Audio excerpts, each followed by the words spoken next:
ولا تلقوا بأيديكم إلى التهلكة وأحسنوا. Subscribe to this channel and share among your friends for more religious, knowledge-rich and historic lessons, durus and tafsir. السلام عليكم ورحمة الله وبركاته. الحمد لله رب العالمين، والصلاة والسلام على محمد سيد الأنبياء والمرسلين وعلى آله وأصحابه الطيبين الطاهرين ومن تبعهم بإحسان ودعا بدعوتهم إلى يوم الدين. أما بعد، فقد قال الله سبحانه وتعالى في القرآن المجيد والفرقان الحميد: فأعوذ بالله من الشيطان الرجيم، بسم الله الرحمن الرحيم. أم حسبتم أن تتركوا ولما يعلم الله الذين جاهدوا منكم ويعلم الصابرين. وقال تعالى: ولما رأى المؤمنون الأحزاب قالوا هذا ما وعدنا الله ورسوله وصدق الله ورسوله وما زادهم إلا إيمانا وتسليما. من المؤمنين رجال صدقوا ما عاهدوا الله عليه فمنهم من قضى نحبه ومنهم من ينتظر وما بدلوا تبدیلا. صدق اللہ العظیم. بزرگان محترم اور عزیزان گرامی، اللہ رب العزت نے اس کائنات کو امتحان گاہ بنایا ہے. دنیا کے اندر ہم آپ آزمائش کے لیے، امتحان کے لیے آئے ہیں. یہ کوئی تفریح گاہ نہیں ہے، یہ کوئی آرام گاہ نہیں ہے، یہ امتحان گاہ ہے. اور اللہ رب العزت ایسے بنانے والے ہیں، ایسے ڈیزائنر ہے کہ اللہ کے ڈیزائن پر، اللہ کے بنائی ہوئی چیز پر کبھی کوئی اعتراض نہیں کر سکتا. دنیا میں رہ رہے بس رہے لوگ جب کوئی نقشہ بناتے ہیں اور کوئی امتحان طے کرتے ہیں، اور امتحان کے لیے ایک نصاب طے ہوتا ہے، ایک وقت طے ہوتا ہے، اور امتحان دینے والے آتے ہیں، ممتحن طے ہوتا ہے. امتحان ختم ہونے کے بعد بیسیوں رائے قائم ہوتی ہے کہ اس امتحان میں فراڈ تھا اور فیک تھا، اور اس میں دھوکہ ہوا ہے، اس میں ون سائڈ کام کیا گیا ہے، اس میں طرفداریاں ہوئی ہے. غرض یہ کہ الگ الگ انداز سے اس پر کمنٹس آتے ہیں. جب کوئی میچ ہوتا ہے، ایک گیم کھیلا جاتا ہے، تو ہر بال پر اور ہر منٹ اور ہر سیکنڈ پر دیکھنے والے اپنی رائے قائم کرتے ہیں کہ یہ تو سب فیک ہے، یہ تو سب بنا بنایا گیم ہے، یہ سب پہلے سے طے ہوا ہے. لیکن اللہ رب العزت ایسے ڈیزائنر ہے جن کے ڈیزائن پر، جن کے ایگزام پر، اس کائنات کے اس کھیل پر کبھی کوئی اعتراض قائم نہیں ہو سکتا. اب جب اللہ رب العزت کو کسی کو ونر کرنا ہے، اللہ رب العزت چاہتے ہیں کہ ایک فریق فاتح رہے، جیت جائے، جسے اتنی عالی شان جنت ملے گی، تو ظاہر بات ہے کہ اس کی جیت، اس فریق کی فتح برسر عام علی الاعلان اظہر من الشمس ہوں گی، سورج سے زیادہ ظاہر ہوں گی.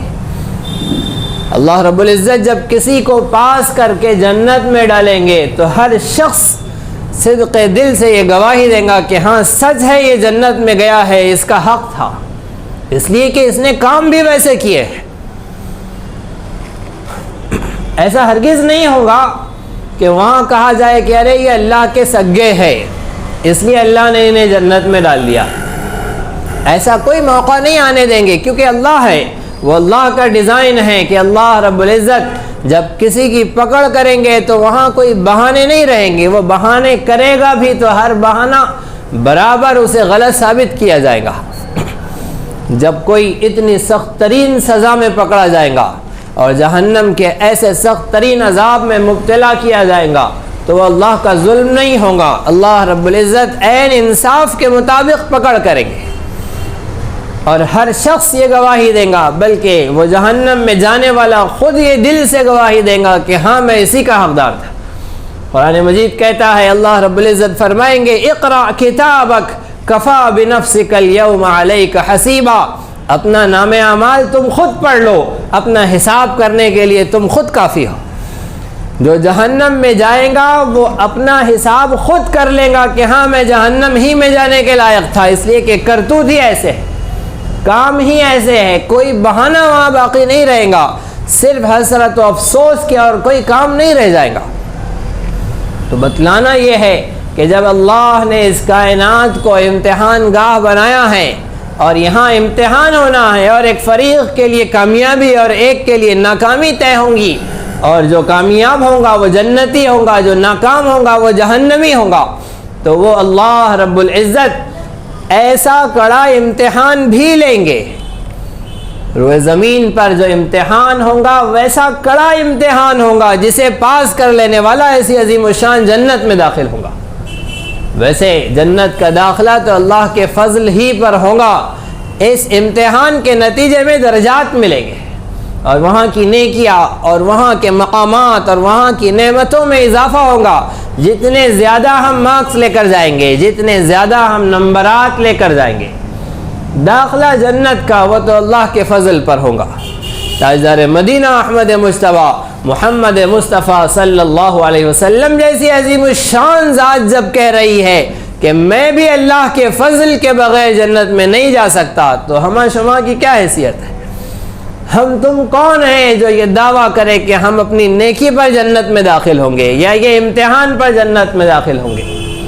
غرض یہ کہ قرآن مجید نے بھی اعلان کیا ہے کہ تم کیا گمان کرتے ہو کہ تمہیں چھوڑ دیا جائے گا؟ تم دنیا میں آئے اور تمہیں ایسے ہی چھوڑ دیا جائے گا، جبکہ اللہ نے ابھی جانا بھی نہیں کہ تم میں سے کون محنت کر کے دکھاتا ہے، کون اللہ کے دین کو غالب کرنے کی کوشش و فکر کرتا ہے، کون ہے جسے جو مشن دیا گیا اس مشن پہ کاربند ہوتا ہے، اور کون ہے جو صبر کرتا ہے۔ وَلَمَّا يَعْلَمِ اللَّهُ الَّذِينَ جَاهَدُوا مِنْكُمْ وَيَعْلَمَ الصَّابِرِينَ۔ ابھی اللہ رب العزت نے عملی طور پر نہیں جانا ہے، اللہ کے علم میں تو سب کچھ ہے، اللہ رب العزت تو واقعے کے ہونے سے پہلے بھی واقعے کو جانتے ہیں، اللہ ہر بات سے باخبر ہے۔ پھر اللہ رب العزت نے یہ جو بات بیان فرمائی ہے وَلَمَّا يَعْلَمِ اللَّهُ، ابھی اللہ نے نہیں جانا، مطلب یہ ہے کہ عملی طور پر نہیں جانا، یعنی دنیا کے سامنے نہیں آیا نا کہ کون جنتی ہونے والا ہے، کون صبر کر گیا ہے، کسے کون سا کام دیا گیا تھا اور اس نے اپنا کام پورا کر لیا ہے۔ اللہ رب العزت نیک لوگوں کی نیکی کو ساری دنیا کے سامنے کل قیامت کے دن ساری انسانیت کے سامنے، ساری مخلوق کے سامنے عیاں کر دیں گے، کھول دیں گے، واضح کر دیں گے، ہر ایک کی نیکی دکھا دی جائیں گی، ہر ایک کا گناہ دکھا دیا جائے گا۔ فَمَن يَعْمَلْ مِثْقَالَ ذَرَّةٍ خَيْرًا يَرَهُ وَمَن يَعْمَلْ مِثْقَالَ ذَرَّةٍ شَرًّا يَرَهُ، ہر چیز کھول دی جائیں گی۔ جب وہاں جنتی کو جنت ملیں گی، اور کیوں جنت ملی یہ بتلانا ہوگا، تو ظاہر بات ہے کہ اللہ رب العزت دنیا میں ویسے کام بھی لیں گے۔ اگر ہم بھی جنت کی دعائیں کرتے ہیں اور دعائیں مانگتے ہیں کہ اللہ جنت عطا فرما، اللہم انا نسألک الجنہ ونعوذ بک من النار، اے اللہ ہم جنت کا سوال کرتے ہیں، اور اگر ہم دعا مانگتے ہیں کہ اللہ جنت الفردوس عطا فرما، تو اس کے لیے تیار بھی رہیں کہ جنت الفردوس ضرور ملے گی، لیکن جنت الفردوس کے لائق اللہ بنائے گا، اس جنت الفردوس کے لائق اللہ ہمیں بنائے گا، پھر داخل کرے گا۔ اور اگر ہم مسلمان باؤنڈری لائن پر پاس ہونے کے خواہش مند ہیں، جیسے دنیا کے ہر معاملے میں مسلمان کا آج حال ہے کہ کارنر پر لاسٹ میں بس ایسے کہ ایڈجسٹ کر لیا گیا ہے، نبھا لیا گیا ہے، ورنہ تو انہیں نکال دیا جاتا۔ اگر اسی طرح جنت کا بھی معاملہ ہے، اسی طرح وہاں بھی پاس ہونے کا ارادہ ہے، تو پھر کوئی حرج نہیں ہے، دنیا خود سدھار دے گی، دنیا خود سکھا دے گی، حالات خود سنوار دیں گے۔ حالات ایسے آئیں گے، ایسے سخت ترین ہوں گے کہ جس کے لیے اللہ نے جنت کا فیصلہ کیا ہے وہ آزمائشوں میں مبتلا ہو کر اور ظالموں کے ہاتھوں یا اللہ رب العزت کی قدرت سے جو بھی فیصلہ ہوگا اس کے ہاتھوں سدھار دیا جائے گا وہ مسلمان، اور پھر باؤنڈری لائن پر پاس ہو جائے گا۔ جیسے ہر زمانے میں جب جب اللہ رب العزت نے حق کو غالب کرنے کا فیصلہ فرمایا تو ظالموں کو خوب طاقت دی، خوب عروج دیا، اور ظالم اتنے زیادہ طاقت میں آ گئے، ایسے لگ رہا تھا کہ مسلمان گھبراہٹ کے عالم میں تھے، اور لگ رہا تھا کہ کیا ہم حق پر نہیں ہیں، کیا اسلام سچا مذہب نہیں ہے، کیا اللہ ہمارے ساتھ نہیں ہے، پھر یہ سب کیوں ہو رہا ہے، باطل اتنا سر چڑھ کے کیوں بول رہا ہے، اور اس کی طاقت اتنے زور پر کیوں نظر آ رہی ہے۔ سارے انبیاء علیہم السلام کی تاریخ پڑھ جائیے، جس وقت اہل حق تذبذب کا شکار ہوئے اور ایسا لگا کہ ہم تو گئے اب کام سے۔ حضرت موسیٰ علیہ السلام سے بنی اسرائیل نے کہا کہ اے موسیٰ، تمہارے آنے سے پہلے بھی ہم فرعون کی غلامی میں تھے، اور آنے کے بعد بھی یہ مصیبت ہے، اچھے تھے فرعون کی غلامی میں تھے، کم از کم جی تو رہے تھے، تم نے تو ہمیں مروا دیا۔ پیچھے فرعون کا اتنا بڑا لشکر ہے اور سامنے بحر قلزم ہے۔ ایسے آزمائش کے اندر بنی اسرائیل مبتلا ہوئے کہ اب دونوں طرف سے انہیں موت نظر آنے لگی۔ ایسے وقت اللہ رب العزت کی مدد آئی۔ حضرت موسیٰ علیہ السلام کو حکم ہوا سمندر پر اپنا عصا ماریے۔ موسیٰ علیہ السلام نے عصا مارا اور بنی اسرائیل کے لیے 12 راستے بن گئے۔ حضرت لوط علیہ السلام کو اللہ رب العزت کی طرف سے حکم ہوا راتوں رات نکلیے اپنی بستی کو چھوڑ کر۔ کیسی صورتحال ہے کہ ظالم وہاں اپنے ظلم سے باز آنے کے لیے تیار نہیں ہے، مجرم اپنے جرم کو چھوڑنے کے لیے تیار نہیں ہے، اور رہا سہا گھر بھی ہاتھ سے نکل رہا ہے، اپنے وطن کو، اپنے ساز و سامان کو، اپنی زندگی کے سرمایے کو چھوڑ کر نکلو حکم ہو رہا ہے۔ اللہ رب العزت کا حکم ہوا، حضرت لوط علیہ السلام اپنے ساتھ مومنین کو لے کر نکلے۔ جو کچھ زندگی گزارنے کا سامان ہاتھ میں تھا وہ لے کر نکلے، تب اللہ کی مدد آئی۔ اللہ رب العزت کی مدد آتی ہی ایسے وقت میں ہے جب آزمائش اپنی انتہا کو پہنچ جاتی ہے، اور یہ اللہ رب العزت کا اسٹائل ہے، یہ اللہ رب العزت کی انٹری کا ایک طریقہ ہے کہ اللہ ایسے ٹائم آتے ہیں کہ جس کی مدد کرتے ہیں وہ کہتا ہے کہ یہ تو اللہ ہی کی مدد سے ہوا، ورنہ تو ہم گئے تھے کام سے، ہمارا تو کچھ کھرا نہیں تھا، ہمارا کچھ بھلا نہیں ہونے والا تھا، ہم تو ختم ہو گئے تھے، یہ اللہ کی مدد نہیں آتی تو کام ختم تھا۔ جب بندہ یہ اعتراف کرتا ہے ایسی سچویشن میں، ایسی سخت ترین کنڈیشن میں، اللہ رب العزت کی مدد آتی ہے۔ مسلمان آج جس صورتحال سے گزر رہے ہیں اور 5 وقت کی نماز کی پابندی پر انہیں کوئی پریشانی نہیں ہے، اور یہ کسی کو زکوٰۃ اور صدقات دینا چاہے دے سکتے ہیں، اور حج بیت اللہ کو جانا چاہے تو کچھ ظالمانہ حرکتوں سے گزر کر، کچھ ظالمانہ قوانین سے گزر کر حج بھی کر سکتے ہیں، اور مسلمان عافیت کے ساتھ روزے بھی رکھ سکتے ہیں کہ کوئی ان کے منہ میں کھانا ٹھوسنے والا نہیں ہے، یہ عافیت کے ساتھ یہ کام کر سکتے ہیں، تو سکون کے ساتھ یہاں تو دین پر عمل ہو رہا ہے۔ پھر اللہ کی مدد کیسے آئیں گی؟ اللہ کی مدد اس وقت آتی ہے جب مسلمان سکون کے ساتھ دین پر عمل نہیں کر سکتا، مسلمان کو دین پر عمل کرنے کی اجازت نہیں ہوتی۔ مسلمان کو دین پر عمل کرنا ایسے ہوتا ہے جیسے آگ کے انگاروں پر کھڑا ہونا۔ لیکن یہ صورتحال تو شام میں ہے، سیریا اس صورتحال سے گزر رہا ہے کہ وہاں دین پر عمل کرنا آگ کے انگاروں پر کھڑا ہونا ہے۔ افغانستان کی صورتحال یہی ہے کہ مسلمان وہاں دین پر عمل کرنے کے لیے اپنی اولاد کو اللہ کی راہ میں قربان کر رہا ہے، بچے یتیم ہو رہے ہیں، عورتیں بیوہ ہو رہی ہیں۔ آج غزہ کی صورتحال یہی ہے کہ وہاں دین پر عمل کرنے کے لیے، اللہ کا نام لینے کے لیے حلق میں جان چاہیے، اور وہ جان پیدا کرنے کے لیے لقمہ نہیں مل رہا ہے۔ ان کے سوکھے ہوئے حلق میں پانی ڈالنے کے لیے پانی کا خطرہ انہیں نہیں مل رہا ہے۔ تو دنیا کے کچھ ملکوں کا نقشہ تو یہ ہے کہ دین پر عمل کرنے کے لیے ان پر سخت ترین حالات ہیں، اور کچھ ملکوں کا نقشہ یہ ہے کہ جس کو یہ لوگ دین مان کر بیٹھے ہیں اس پر عمل کرنا آسان ہے۔ اگر شام کے مسلمان بھی آج یہ مان لیتے ہیں کہ ہاں ہمیں 5 وقت کی نماز کی اجازت دے دو، کوئی عرض نہیں ہے، باقی تم کیا کر رہے ہو تمہاری مرضی، ظلم سر چڑھ کر بولے چلنے دو، بدعنوانیاں عام ہو رہی ہے ہونے دو، اور ظالم ظلم کیے جا رہا ہے، مظلوم پریشانی کا شکار ہے ہونے دو، ہمیں ہماری نماز پڑھنے دو، ہمیں ہمارے روزے رکھنے دو، تو شام کی صورتحال بھی ہندوستان جیسی ہو جائیں گی۔ وہاں کے مسلمان بھی عافیت سے نمازیں پڑھ سکیں گے اور روزے رکھ سکیں گے اور حج کو جا سکیں گے اور زکوٰۃ دے سکیں گے، سب کر سکیں گے، اس لیے کہ اگر وہ بھی اس کو دین مان لے جسے مسلمان دین کہتا ہے، چند فرائض کا نام مسلمان نے دین رکھ رکھا ہے اور چند عبادات کو سارا دین بنا رکھا ہے، وہ عبادات جو محض مشق کرانے کے لیے تھی، جو صرف عادت ڈالنے کے لیے تھی، اور اس پہ بھی اللہ نے اجر لکھ دیا تھا اور اسے بھی مستقل عبادت بنا دیا تھا، اس عبادت کو ہم نے سارا دین سمجھ رکھا ہے، اور اللہ رب العزت کے بندوں پر ظلم ہوئے جا رہا ہے، ہمیں کوئی پرواہ نہیں ہے۔ آج کسان مصیبت کا شکار ہے، مسلمان بولتا ہے مجھے نماز پڑھنے دو، مجھے زکوٰۃ دینے دو، میں مسجد سے باہر نکل کر صدقہ خیرات کرتا جاؤں، جو مصیبت زدہ مجھے نظر آئے اس کی مدد کرتا جاؤں، بس میری جنت بن جائیں گی۔ آج صورتحال یہ ہے کہ مالیات کا نظام سراپا سودی نظام بن چکا ہے،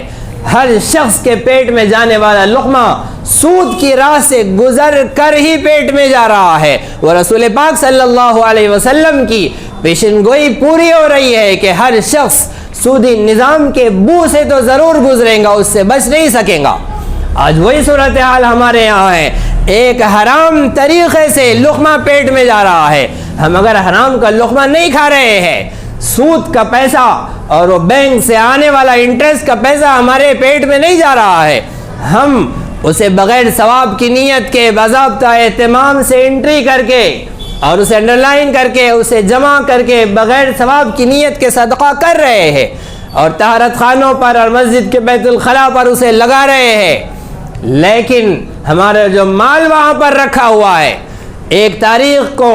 یہ سرکاری ملازمین کی تنخواہیں جو وہاں جمع ہو رہی ہے اور یہ 25 تاریخ کو وہاں سے نکال رہے ہیں، تو کیا وہ 25 دن تک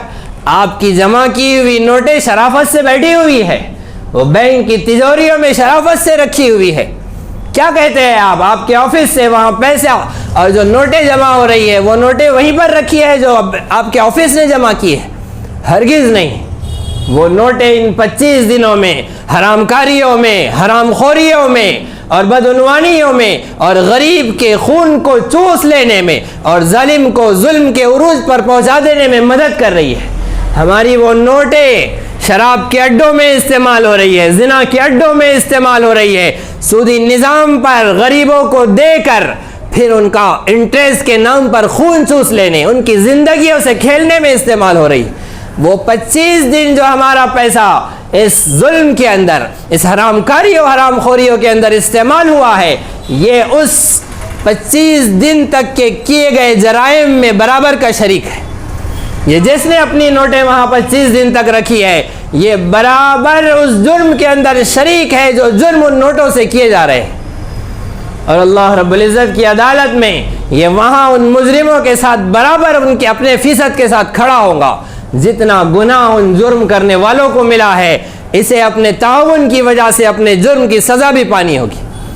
ایسے سودی نظام کے ساتھ ہمارا ملک چل رہا ہے، اور مسلمان کہتا ہے مجھے نماز پڑھنے دو،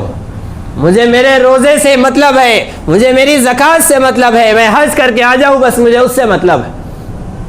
باقی دین کی کیا شکل ہو رہی ہے، اور رسول پاک صلی اللہ علیہ وسلم کی پاکیزہ تعلیمات اپنی صحیح شکل کے ساتھ عمل میں آ رہی ہے نہیں آ رہی ہے، اس سے آج مسلمان کو کوئی مطلب نہیں رہا ہے۔ کل اللہ رب العزت کی عدالت میں جب مسلمان کا مقدمہ آئے گا، مسلمان کو سامنے رکھا جائے گا، تو یہی وقت آج ہی کی تاریخ میں اگر دین پر عمل کرنے کی وجہ سے شام کا مسلمان پریشان ہے تو ہندوستان کا مسلمان کیسے مزے سے دین پر عمل کر رہا ہے؟ اور اگر اللہ رب العزت کی مدد ان کے ساتھ آ گئی اور شام اور غزہ کے مسلمان اللہ کی مدد سے بہراور ہو گئے تو ہم کیا اس مدد کے مستحق ہے؟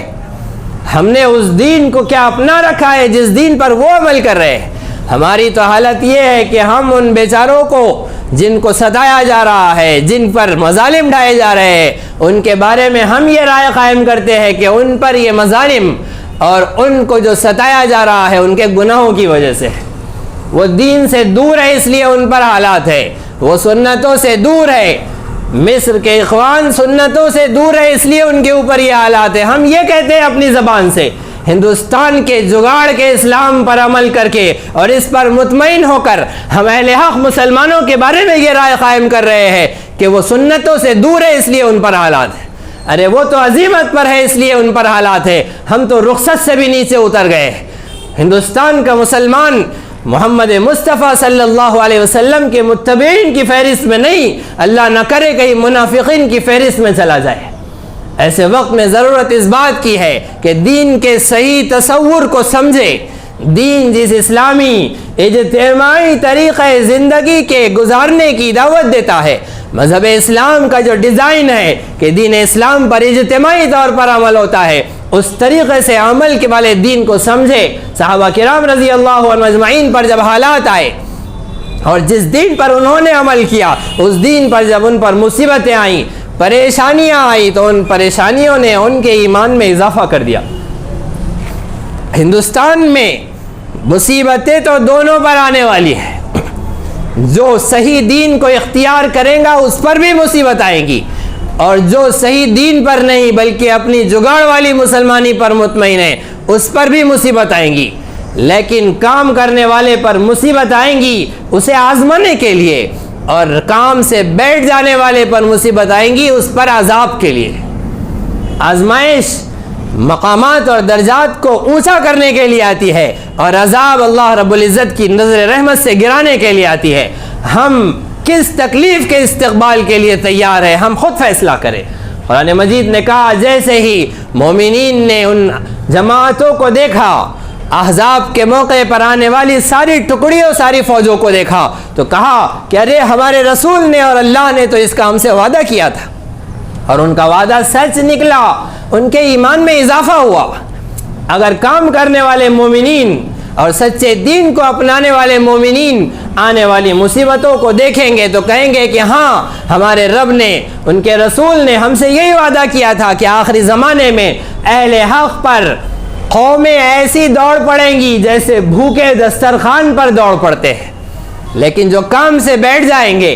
جو جگاڑ والی مسلمانی پر راضی اور مطمئن ہوں گے، وہ تل ملائیں گے، وہ بلبلائیں گے، وہ گھبرائیں گے، وہ کہیں گے ارے اللہ ہمارے ساتھ نہیں ہے کیا؟ ہم اسلام پر عمل نہیں کر رہے ہیں کیا؟ ان کے ساتھ مدد کیوں ہو رہی ہے، ہمارے ساتھ کیوں نہیں ہو رہی ہے؟ پھر چند اسکیمیں انہیں پھسلا دیں گی، پھر یہاں کے ظالموں کے چند ظالمانہ قوانین انہیں اسلام پر عمل سے روک دیں گے، پھر فیشن کے نام پر اور کلچر کے نام پر ہم سنتوں سے، اللہ کے دین سے اترتے جائیں گے، پھرتے جائیں گے۔ کہیں پر کچھ فوائد ہمیں دین سے ہٹا دیں گے، کہیں پر کچھ خوف اور ڈر اور دھمکیاں ہمیں دین سے ہٹا دیں گی۔ اگر ہم چاہتے ہیں کہ دین پر قائم رہے، ثابت قدم رہے اور جم کر اللہ اس کے رسول کی اطاعت کرے، تو ضرورت اس بات کی ہے کہ صحیح دین کی تصویر ہم سمجھے، قرآن و سنت کا مطالعہ کرے اور دیکھے کہ جس دین کو ہم نے سمجھ رکھا ہے، کیا صحابہ کرام کی زندگی میں بھی وہی دین تھا؟ کیا وہ بھی ایسے ہی 5 ٹائم صرف نماز کو آ جاتے تھے، اپنے کاروبار کر لیتے تھے اور مطمئن تھے کہ جنتی بن جائیں گے، جیسا ہم نے آپ نے دین کے اسلام کی شکل بنا رکھی ہے؟ اگر دونوں فریق مختلف ہے، صحابہ کا دین الگ جا رہا ہے، ہمارا دین الگ جا رہا ہے، تو پھر غلط فہمی سے باہر نکلے اور صحیح دین کو سیکھنے اور سمجھنے کی کوشش کرے۔ اللہ رب العزت ہم سب کو صحیح سمجھ عطا فرمائے، صحیح فہم عطا فرمائے، اس جماعت میں ہمارا شمار کر لے جس جماعت پر مصیبت آزمائش کے لیے آئیں گی، اور اس جماعت سے خدا ہمیں بچا لے جس جماعت پر مصیبت عذاب کی وجہ سے آئیں گی، اللہ کی رحمت سے محرومی کی وجہ سے آئیں گی۔ اللہ رب العزت ہم سب کو عمل کی توفیق عطا فرمائے، آمین وآخر دعوانا ان الحمد للہ رب العالمین۔ اسی طرح دینی، علمی، اصلاحی اور تاریخی دروس و بیانات سے استفادے کے لیے آپ کے اس چینل کو لائک، شیئر اور سبسکرائب کریں۔ یہ نغمہ حور جنت ہے، یہ ساز تم